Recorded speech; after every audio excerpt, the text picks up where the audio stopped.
ನಮಸ್ಕಾರ ಸ್ನೇಹಿತರೆ, ಟೆಕ್ಸ್ಟರ್ ಕ್ರಿಯೇಟರ್ಸ್ಗೆ ಸ್ವಾಗತ. ಈ ಬ್ರಹ್ಮಾಂಡವನ್ನ ಸಂರಕ್ಷಿಸೋದಕ್ಕೆ ದೇವಾನುದೇವತೆಗಳು ನಾನಾ ಅವತಾರಗಳನ್ನ ಅವತರಿಸಿದ್ದಾರೆ. ಅಂತಹ ಒಂದು ಮಹಾ ಅವತಾರಗಳಲ್ಲಿ ಅತಿ ಭಯಂಕರವಾದ ಅವತಾರವೇ ತಾಯಿ ಪ್ರತ್ಯಂಗಿರಾ ದೇವಿ. ಪ್ರತ್ಯಂಗಿರಾ ದೇವಿಯನ್ನ ಶಕ್ತಿ ದೇವತೆಗಳಲ್ಲಿ ಉಗ್ರ ಸ್ವರೂಪಿಣಿ ಎನ್ನುತ್ತಾರೆ. ಶತ್ರು ಸಂಹಾರಕ್ಕಾಗಿ ಜನಿಸಿ ಬಂದವಳು ಎಂದು ಆರಾಧಿಸಲಾಗತ್ತೆ. ಶಿವ, ವಿಷ್ಣು ಹಾಗೂ ಆದಿಶಕ್ತಿಯ ಅಂಶವನ್ನ ಹೊಂದಿರುವ ದೇವತೆಯೇ ತಾಯಿ ಪ್ರತ್ಯಂಗಿರಾ. ಪ್ರತ್ಯಂಗಿರಾ ದೇವಿಯ ಲಕ್ಷಣವನ್ನ ಗಮನಿಸಿದಾಗ ಸಿಂಹದ ಮುಖ, ಸ್ತ್ರೀ ದೇಹವನ್ನ ಹೊಂದಿದ್ದು ಸಿಂಹವನ್ನೇ ವಾಹನವನ್ನಾಗಿ ಅಲಂಕರಿಸಿದ್ದಾಳೆ.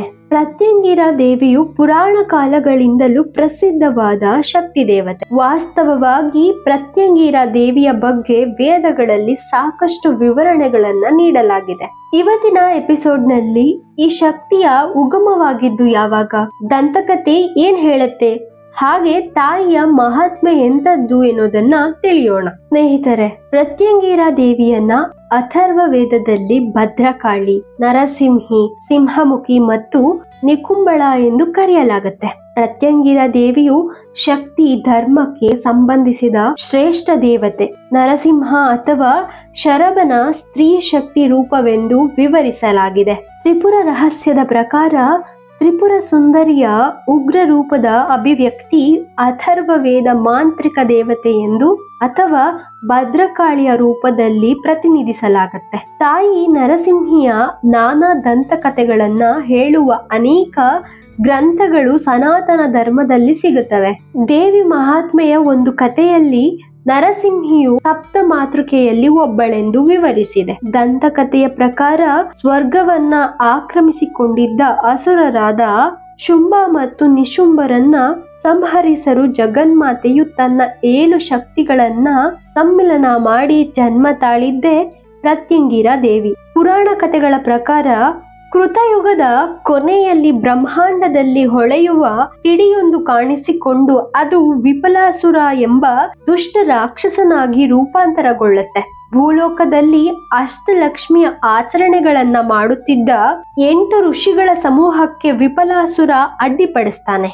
ಅಲ್ಲಿದ್ದವರಿಗೆ ಕಿರುಕುಳ ನೀಡೋದಕ್ಕೆ ಶುರು ಮಾಡ್ತಾನೆ. ಅದು ಅಷ್ಟಲಕ್ಷ್ಮಿಯರನ್ನ ಆರಾಧಿಸುತ್ತಿದ್ದ ಮಹಾ ಯಜ್ಞವಾಗಿತ್ತು. ಕೂಡಲೇ ರಕ್ಕಸನ ಉಪ್ಪಟಳಕ್ಕೆ ಬೆದರಿದ ಋಷಿವರೆಯರು ಜಗನ್ಮಾತೆಯನ್ನ ಕಾಪಾಡಿ ಎಂದು ಬೇಡ್ಕೊಳ್ತಾರೆ. ಆಗ ದೇವಿಯು ಉಗ್ರ ಸ್ವರೂಪಳಾಗಿ ತನ್ನ ಕಮಲದ ಕವಚವನ್ನಾಗಿಸಿ ಪ್ರತ್ಯಕ್ಷಳಾಗ್ತಾಳೆ.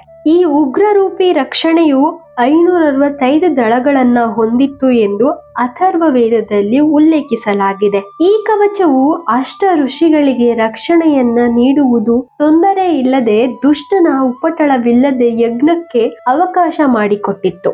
ಇತ್ತ ಕಡೆ ಜಗನ್ಮಾತೆಯು ನರಸಿಂಹಿ ಉಗ್ರ ರೂಪವನ್ನ ತಾಳಿ ರಾಕ್ಷಸ ವಿಫಲಾಸುರನ ಸಂಹರಿಸಿದಳೆಂದು ಪುರಾಣ ಕಥೆ ಹೇಳುತ್ತೆ. ಇನ್ನು ಮಾರ್ಕಂಡೇಯ ಪುರಾಣ ಮತ್ತು ಶಿವ ಪುರಾಣದ ಪ್ರಕಾರ ತ್ರೇತಾಯುಗದ ಆರಂಭದಲ್ಲಿ ವಿಷ್ಣುವಿನ 10 ಅವತಾರಗಳಲ್ಲಿ 4ನೇ ಅವತಾರವಾದ ನರಸಿಂಹನು ಅಸುರ ರಾಜ ಹಿರಣ್ಯಕಶಿಪುವನ್ನ ಸಂಹರಿಸಿದ ನಂತರ ಉಗ್ರರೂಪಿಯಾದ ನರಸಿಂಹನ ಕೋಪವನ್ನ ತಡಿಸುವ ಸಾಮರ್ಥ್ಯ ಯಾರಿಗೂ ಇರಲಿಲ್ಲ. ಪ್ರತಿ ಕ್ಷಣ ದೈತ್ಯನಾಗುತ್ತಾ ಮತ್ತಷ್ಟು ಉಗ್ರ ಸ್ವರೂಪಿಯಾಗುತ್ತಾ ಬೆಳೆಯುತ್ತಿದ್ದ ನರಸಿಂಹನನ್ನ ತಣಿಸುವುದು ಹೇಗೆಂಬುದು ದೇವಾನುದೇವತೆಗಳಿಗೆ ಚಿಂತೆ ಆಗ್ಬಿಡತ್ತೆ. ಕೊನೆಗೆ ಹಿರಣ್ಯಾಕ್ಷನ ಮಗನಾದ ಪ್ರಹ್ಲಾದ ಶ್ರೀಹರಿಯನ್ನೇ ಸಮಾಧಾನ ಪಡಿಸಿ ವೈಕುಂಠಕ್ಕೆ ಹಿಂದಿರುಗುವಂತೆ ಮನವೊಲಿಸಿದ ಕಥೆಯು ನಮ್ಮೆಲ್ಲರಿಗೂ ತಿಳಿದಿರುವಂಥದ್ದು. ಮತ್ತೊಂದು ಶಿವಪುರಾಣದ ಉಲ್ಲೇಖ ನೋಡಿದ್ರೆ ಶಿವನು ಉಗ್ರ ಸ್ವರೂಪವಾದ ಶರಭನ ರೂಪವನ್ನ ತಾಳ್ತಾನೆ. ಶರಭನು ಉಗ್ರ ರೂಪಿಯಾಗಿದ್ದ ನರಸಿಂಹನನ್ನ ತನ್ನ ತೋಳ್ಗಳಲ್ಲಿ ಎತ್ಕೊಂಡು ಹೋಗಲು ಪ್ರಯತ್ನಿಸುತ್ತಾನೆ. ಆದ್ರೆ ನರಸಿಂಹ ಗಂಡ ಬೇರುಂಡ ರೂಪವನ್ನ ಧರಿಸಿ ಕೂಡಲೇ ಶರಭನನ್ನ ಆವರಿಸಿ ಬಿಡ್ತಾರೆ. ನಂತರ ಸಾಕ್ಷಾತ್ ಶಿವನೇ ಜಗನ್ಮಾತೆಯನ್ನ ಕುರಿತು ಪ್ರಾರ್ಥನೆ ಮಾಡಿದಾಗ ಮಹಾದೇವಿಯು ಪ್ರತ್ಯಂಗಿರಾ ರೂಪವನ್ನ ತಾಳಿ ಶರಭನ ತಲೆಯಿಂದ ಹೊರ ಬರ್ತಾಳೆ. ನಂತರ ನರಸಿಂಹನನ್ನ ಸಮಾಧಾನ ಪಡಿಸ್ತಾಳೆ. ಹೀಗೆ ಪ್ರತ್ಯಂಗಿರಾ ರೂಪವನ್ನೇ ನರಸಿಂಹನ ಮಡದಿಯಾಗಿ ನರಸಿಂಹಿಯಾಗಿ ಸ್ಥಾನ ಪಡೆದಳು ಎನ್ನುತ್ತೆ ಪುರಾಣ.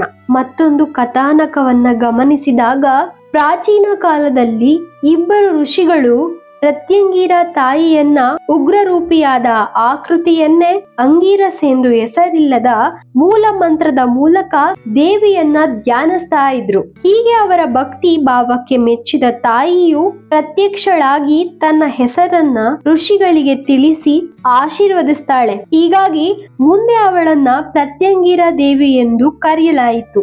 ಪ್ರತಿ ಎಂದರೆ ಹಿಮ್ಮುಖ ಮತ್ತು ಅಂಗೀರಸ್ ಎಂದರೆ ಆಕ್ರಮಣ, ಅಂದ್ರೆ ದುಷ್ಟ ಶಕ್ತಿಗಳನ್ನ ಸಂಹರಿಸುವುದು ಎಂದರ್ಥ. ಹೀಗಾಗಿ ಪ್ರತ್ಯಂಗಿರ ದೇವಿಯು ಯಾವುದೇ ಮಾಟ ಮಂತ್ರದ ದಾಳಿಯನ್ನ ಹಿಮ್ಮೆಟ್ಟಿಸ್ತಾಳೆ ಎಂದು ನಂಬಲಾಗಿದೆ.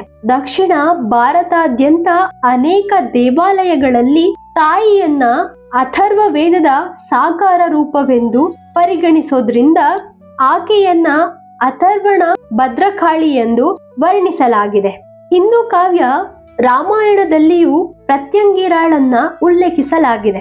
ರಾವಣನ ಮಗನಾದ ಇಂದ್ರಜಿತ್ ರಾಮ ಲಕ್ಷ್ಮಣರೊಂದಿಗೆ ಜಯಗಳಿಸುವ ಸಲುವಾಗಿ ಪ್ರತ್ಯಂಗಿರ ತಾಯಿಯ ಆಶೀರ್ವಾದಕ್ಕಾಗಿ ನಿಕುಂಬಳ ಯಾಗವನ್ನ ಮಾಡ್ತಾನೆ.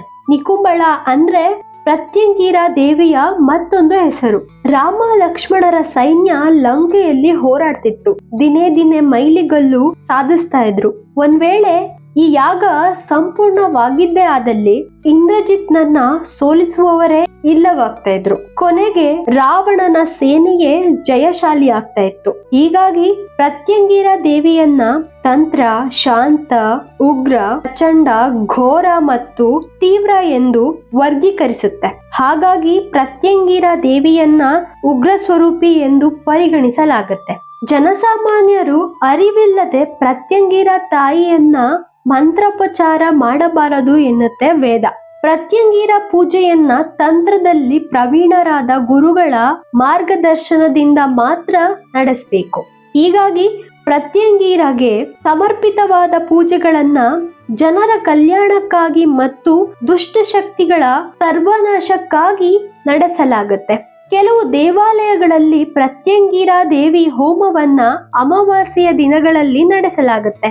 ಎಲ್ಲಾ ತಾಂತ್ರಿಕ ದೇವತೆಗಳಂತೆ ಸಾಮಾನ್ಯವಾಗಿ 8 ವಿಧದ ಕಾರ್ಯಗಳಿಗೆ ಪ್ರತ್ಯಂಗಿರ ದೇವಿಯನ್ನ ಆಹ್ವಾನಿಸಬೇಕು. ಅವು ಜೀವನದಲ್ಲಿ ಅಭಿವೃದ್ಧಿಗೆ, ಸರ್ವರ ಏಳಿಗೆಗೆ ಹಾಗೆ ದುಷ್ಟರಿಂದ ರಕ್ಷಣೆಗೆ ಮಾತ್ರ. ಅದು ಬಿಟ್ಟು ಸ್ವಾರ್ಥಕ್ಕಾಗಿ ಇನ್ನೊಬ್ಬರ ಅವನತಿಗೆ ಪ್ರಾರ್ಥಿಸಿದ್ರೆ ಅದರಿಂದ ಪೂಜಿಸುವವರು ಸರ್ವನಾಶವಾದ ಉದಾಹರಣೆ ಸಾಕಷ್ಟಿದೆ. ನಿರ್ಗುಣ ತತ್ವದಿಂದ ಬಂದ ಅಗಾಧ ಶಕ್ತಿಯೇ ಪ್ರತ್ಯಂಗಿರ ದೇವಿ. ನಿರ್ಗುಣ ನಿರಾಕಾರಗಳನ್ನು ಯಾವುದು ಸೂಚಿಸುತ್ತದೆಯೋ ಅದೇ ಈ ದೇವಿಯ ಸ್ಥಾನ. ಅಂದ್ರೆ ಈ ಸ್ಥಿತಿಯಲ್ಲಿ ಯಾವುದೇ ರೀತಿಯ ಸಂಕಟಗಳಾಗಲಿ, ಅಪಾಯಗಳಾಗಲಿ, ಅಭಯವಾಗಲಿ, ವಿಚಾರಗಳಾಗಲಿ, ಇಚ್ಛೆಗಳಾಗಲಿ ಏನೂ ಇರುವುದಿಲ್ಲ. ಅಂದ್ರೆ ಯಾವುದು ಇರದೆ ಇರುವ ಸ್ಥಿತಿ ಎಂದರ್ಥ.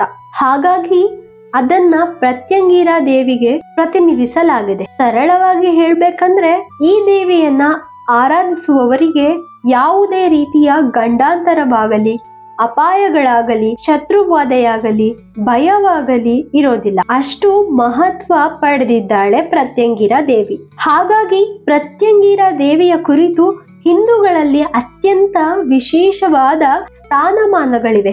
ಜನರು ಇಂದಿಗೂ ಮಾಟ ಮಂತ್ರ ಶಕ್ತಿಗಳಿಗೆ ಒಳಗಾಗಿದ್ದಾರೆ ಎಂಬ ಸಂದೇಹ ಉಂಟಾದ್ರೆ ಸಾಮಾನ್ಯವಾಗಿ ಪ್ರತ್ಯಂಗಿರ ಹೋಮ ಮಾಡಿಸ್ತಾರೆ. ಪ್ರತ್ಯಂಗಿರ ದೇವಿಯು ಅತ್ಯಂತ ಶಕ್ತಿಶಾಲಿ ದೇವತೆಯಾಗಿದ್ದು ಶ್ರದ್ಧೆ ಭಕ್ತಿಯಿಂದ ಪೂಜಿಸ್ತಾರೆ. ದೇವಿಯ ಆರಾಧನೆಯಿಂದ ಮಾನಸಿಕ ಶಾಂತಿ ಪ್ರಾಪ್ತವಾಗುತ್ತೆ, ಮಾನಸಿಕ ಸ್ಥಿರತೆ ವೃದ್ಧಿಯಾಗುತ್ತೆ. ಪ್ರತ್ಯಂಗಿರ ಶಕ್ತಿಯ ಆರಾಧನೆಯಿಂದ ನಕಾರಾತ್ಮಕ ಶಕ್ತಿ ಅಥವಾ ದುಷ್ಟ ಶಕ್ತಿಯಿಂದ ಮುಕ್ತಿ ದೊರೆಯುತ್ತೆ. ಪ್ರತ್ಯಂಗಿರ ಹೋಮದಿಂದ ಆರೋಗ್ಯ ವೃದ್ಧಿಸುತ್ತೆ. ಹಾಗಾಗಿ ಇಂದಿಗೂ ಸರ್ವ ಭಯ ನಿವಾರಣೆಯಾಗೋದಕ್ಕೆ ಪ್ರತ್ಯಂಗಿರ ದೇವಿಯ ಅಭಯ ಸಿದ್ಧಿಸಿಕೊಳ್ಳೋದಕ್ಕೆ ಭಕ್ತಾದಿಗಳು ತಾಯಿಯನ್ನ ಆರಾಧಿಸುತ್ತಾರೆ. ತಾಯಿ ಪ್ರತ್ಯಂಗಿರ ದೇವಿಯ ಕೃಪಾ ಕಟಾಕ್ಷ ನಮ್ಮೆಲ್ಲರ ಮೇಲಿರಲಿ ಎಂದು ಕೇಳ್ಕೊಳ್ತಾ ಈ ವಿಡಿಯೋನ ಇಲ್ಲಿಗೆ ಮುಗಿಸ್ತಾ ಇದ್ದೀನಿ. ನಮಸ್ಕಾರ.